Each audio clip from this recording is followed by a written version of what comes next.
कहानी की शुरुआत मिया नाम की खूबसूरत लड़की से शुरू होती है। मिया डॉक्टरी की पढ़ाई कर रही थी, लेकिन उसका सपना एक मॉडल बनने का था। अपना सपना पूरा करने के लिए उसे पैसों की जरूरत थी और इसलिए वो पार्ट टाइम बॉडी मसाज का काम करती थी। आज मिया को अपने पक्के ग्राहक जेरी की मसाज करनी थी, इसलिए जेरी उसे घर ले जाने आया था, क्योंकि मिया घर घर जाकर लोगों को मसाज देती थी। कुछ ही देर बाद ये दोनों जेरी के घर में थे। मिया के नरम नरम हाथों से मसाज करवाकर जेरी को नींद आ गई, जिसके बाद मिया वहाँ से चली जाती है। जब वो वहाँ से वापस आ रही थी तो उसे रास्ते में 3 लड़के मिलते हैं। खूबसूरत मिया को देखकर वो उसे छेड़ने लगे और मिया भी इस चीज का भरपूर मजा लेने लगी। लड़के तो आम बातें कर रहे थे, जबकि मिया ने अपनी बातों से ही उनके गन्ने गीले कर दिए थे। अब लड़कों के पूछने पर मिया उन्हें बताती है कि मैं मसाज करने के लिए होम सर्विस देती हूँ। ये सुनकर वो तीनों बेहद खुश हो गए और मिया उन्हें अपनी मसाज के फायदे बताकर वहाँ से निकल गई, क्योंकि उसे अपने अगले ग्राहक से मिलना था। थोड़ी ही देर बाद वो अपने ग्राहक के घर में थी। मिया मसाज तो अच्छी करती ही थी, लेकिन उसकी बातें भी उसकी तरह नमकीन होती थीं। देखते ही देखते मिया की मसाज और नमकीन बातें सुनकर ग्राहक के बदन में आग लगने लगी, जिसके बाद वो मिया को पकड़कर उसकी गुफा में धमाके करने लगा और मिया भी उसका साथ देने लगी। काफी मेहनत के बाद ग्राहक आराम करने लगा और मिया नहाकर वहाँ से चली जाती है। असल में मिया ज्यादा पैसे कमाने के लिए अपने ग्राहक की हर इच्छा पूरी करती थी, उसके हर एक अंग की मालिश करती थी। वैसे भी वो थी ही इतनी मस्त कि हर कोई उसे देखकर गर्म हो ही जाता था। अगले दिन मिया अपने अगले ग्राहक से मिलने वाली थी। ये ग्राहक मशहूर मॉडल सोनिया थी। सोनिया को भूख लगी थी, इसलिए वो सबसे पहले मिया के साथ खाना खाती है और फिर उसे अपने घर लाकर उससे मसाज करवाती है। मिया उसकी इतने अच्छे से मसाज करती है जिससे कि सोनिया का सारा दर्द भाप बनकर उठ जाता है। सोनिया के पूछने पर मिया उसे बताती है कि मैं भी मॉडल बनना चाहती हूँ। उसकी मसाज से खुश होकर सोनिया कहती है कि कई मॉडलिंग कंपनीज में मेरी अच्छी पहचान है। मैं अपने दोस्त रियो से तुम्हारी अच्छी सी तस्वीरें खिंचवाकर कंपनीज में भेज दूंगी। मिया मसाज देने के बाद अपने ग्राहक के घर में ही नहा लेती थी, ताकि अगर रास्ते में उसे कोई घर ले जाना चाहे तो वो तरोताजा दिखे। अब अगले ही दिन वो सोनिया के घर आकर तैयार होने लगी, जिसमें सोनिया उसकी पूरी मदद करती है। सोनिया का फोटोग्राफर दोस्त रियो भी घर में आकर अपना सेट लगाने लगा था। जल्दी ही सब कुछ तैयार हो गया, जिसके बाद सोनिया के बताए अनुसार मिया अपनी मस्त मस्त तस्वीरें खिंचवाने लगी। मिया का ये पहला फोटोशूट था, इसलिए वो बेहद खुश थी और जैसे रियो और सोनिया बता रहे थे वो बिल्कुल वैसे ही कर रही थी। कुछ देर बाद मिया सोनिया के घर से चली जाती है और उसके जाते ही रियो सोनिया को पकड़ लेता है। मिया के गर्मा गर्म पोज देखकर दोनों गर्म हो गए थे। असल में ये दोनों प्रेमी थे, लेकिन लोगों की नजर में दोस्तों की तरह रहते थे। अगले दिन जब सोनिया जिम में अपनी सेहत बना रही थी तो रियो मिया को फोन कर सोनिया के घर बुलाता है, ताकि मिया अपनी तस्वीरें ले जा सके। मिया कॉलेज के हॉस्टल में रहती थी। यहाँ उसके साथ नीना नाम की लड़की भी रहती थी और वो भी मिया की तरह होम सर्विस देती थी। मिया जल्दी जल्दी नहा धोकर रियो से मिलने पहुँच गई। अपनी तस्वीरें देखकर वो बेहद हैरान होती है, क्योंकि वो उसकी उम्मीद से कहीं ज्यादा सुंदर थी। मिया तस्वीरें देखने में बिजी थी, जबकि रियो उसके करीब आने लगा था। सोनिया का दोस्त होने के कारण मिया उससे दूर रहना चाहती थी, लेकिन जब रियो उससे कहता है कि मैं सोनिया को नहीं बल्कि तुम्हें पसंद करता हूँ, तो मिया धमाके करवाने को तैयार हो गई। मिया का बदन देखकर वो इतना पागल हो गया कि उसने घर के हर एक कोने में उसके साथ मजे किए। इसके बाद मिया नहाने लग गई और रियो एक खुफिया कमरे में आकर एक वीडियो देखने लगा। असल में इस पूरे घर में कैमरे लगे हुए थे। थोड़ी देर पहले रियो ने मिया के साथ जो भी किया था, साले ने वो सब कुछ रिकॉर्ड कर लिया था। रात को जब सोनिया घर आई तो थके हुए रियो को देखकर वो सीधा खुफिया कमरे में आती है। वो यहाँ आकर वीडियो देखने लगी और वीडियो देखकर वो रियो के थकने का कारण समझ गई। रियो और सोनिया ऐसे ही वीडियोस बनाकर पैसे कमाते थे। अगले ही दिन सोनिया के कहने पर मिया उसके घर रहने आ गई। पहले ये लोग नाश्ता करते हैं और फिर तीनों मिलकर मिया की तस्वीरें देखने लगते हैं। थोड़ी देर बाद सोनिया सीमू नाम के बूढ़े आदमी से मिलती है और उसे मिया की तस्वीरें और वीडियोस बेच देती है। मिया की वीडियोस से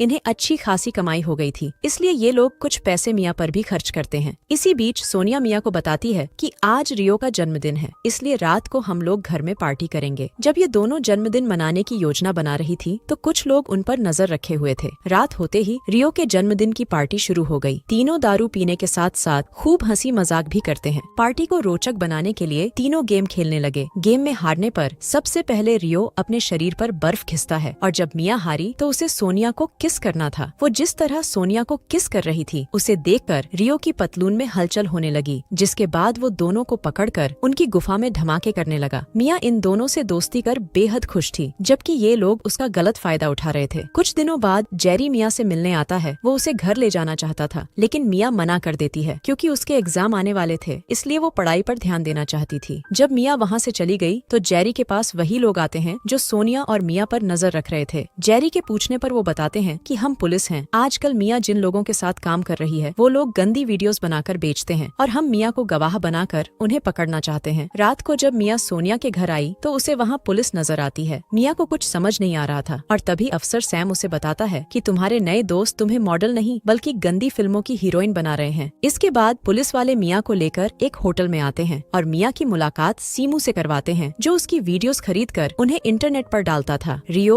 और सोनिया की सच्चाई जानकर मिया के होश उड़ गए थे। इसके बाद सैम मिया को अपने पास बुलाकर उसे उसकी वीडियो दिखाता है। वीडियो देखकर सैम उससे मसाज करवाने की बात करता है, लेकिन इस दौरान जिस तरह वो मिया को देख रहा था उससे वो समझ गई थी कि वो साला उसके बदन के मजे लेना चाहता है। अब मिया एक कमरे में आकर पहले अपने कपड़े उतारती है और फिर अपने फोन में वीडियो मोड चालू कर उसे छुपा देती है। इसके बाद वो सैम की मसाज करने लगती है, लेकिन वो साला उसे अपनी गन से डराकर उसके साथ जबरदस्ती करने लगता है। पानी निकालने के बाद सैम तो आराम से सो जाता है, जबकि मिया मौका देखकर उसकी गन उठाकर वहाँ से भाग जाती है। वो जल्दी जल्दी एक टैक्सी में बैठती है और फिर सैम को वीडियो भेजकर धमकी देती है कि अगर उसने दोबारा उसका फायदा उठाना चाहा तो वो उसकी वीडियो उसके डिपार्टमेंट को दिखा देगी। दूसरी तरफ सोनिया और रियो ने भी अपने घर में पुलिस को देख लिया था, जिसे देखकर वो दोनों घर से दूर हो गए। देर रात को जब पुलिस उनके घर से चली गई तो वो दोनों पीछे के दरवाजे से अंदर आते हैं और अपना जरूरी सामान लेकर घर से भाग जाते हैं। पुलिस के डर से ये दोनों काफी समय छुप कर रहते हैं और जब इनके पैसे खत्म होने लगे तो सोनिया हिम्मत कर बाहर निकलती है। वो आज भी किसी लड़की को अपनी बातों में फंसा रही थी, जबकि मिया उस पर नजर रख रही थी जिसकी सोनिया को भनक तक नहीं थी। अब सोनिया यहाँ भी जाती, मिया उसका पीछा करती और ऐसे ही एक दिन जब सोनिया बाहर थी तो मिया रियो से मिलने आती है। वो ऐसे बर्ताव करती है कि जैसे उसे कुछ पता ही नहीं। शायद मिया के दिमाग में कोई योजना चल रही थी। अगले दिन जब वो सोनिया के पीछे पीछे एक कैफे में आती है तो उसकी मुलाकात सैम से होती है। वो भी सोनिया की जासूसी कर रहा था। अब मिया कुछ सोचकर उससे कहती है कि मैं तुम्हारी मदद करूंगी, लेकिन तुम्हें मेरा नाम इस केस से हटाना होगा और बदले में मैं तुम्हारी वीडियो डिलीट कर दूंगी। इसके बाद मिया अपनी दोस्त नीना की मदद लेती है। दोनों एक पेन कैमरा से सोनिया की वीडियो बनाने वाली थी और सैम भी इस योजना का हिस्सा बनता है। सैम वीडियो खरीदने के बहाने सोनिया से बातचीत करता है और तभी नीना उनकी वीडियो बना लेती है। फिर मिया ये वीडियो सैम को दिखाती है ताकि वो आगे की कार्रवाई कर सके, मगर वो ये वीडियो रियो को भी दिखाती है और उससे कहती है कि पुलिस को सब पता चल चुका है, इसलिए वो सबूत के साथ तुम्हें कभी भी पकड़ने आ सकती है। ये सुनकर रियो घबरा गया, जबकि मिया कहने लगी कि अगर तुम्हें बचना है तो तुम लोगों को मेरे हिसाब से चलना होगा। देर रात को वो उन दोनों के सिर पर गन लगाकर एक सुनसान जगह पर ले आती है। मिया ने सैम को भी यहाँ बुला लिया था और सैम के आने से पहले वो इन दोनों के हाथ बांधकर पास की झाड़ियों में छुप जाती है। जल्दी ही सैम भी आ गया और वो आते ही रियो